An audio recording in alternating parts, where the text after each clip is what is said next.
When I was learning how to use it, the trainer told me to pick up the die cone so I could insert the hose and coupling into the crimper dies. So I look at this die cone. It's about 4 inches in diameter. It weighs, I don't know, 10 or 15 pounds. And my hand is not large enough to grip this die cone. So I'm a pretty average sized female. And it's my guess that there are lots of potential technicians who would also not be able to pick up that die cone and safely crimp a hose. So, thinking about this as an employee, I was kind of embarrassed. Like I couldn't do the task that I was asked to do, and it was pretty deflating.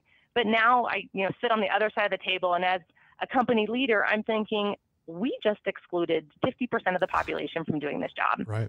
So as we redeveloped the Cortex crimper, we added a handle to the die cone so that anyone can do the job. So we're really trying to eliminate any barriers to keeping people from safely operating the crimper and safely making hydraulic assemblies.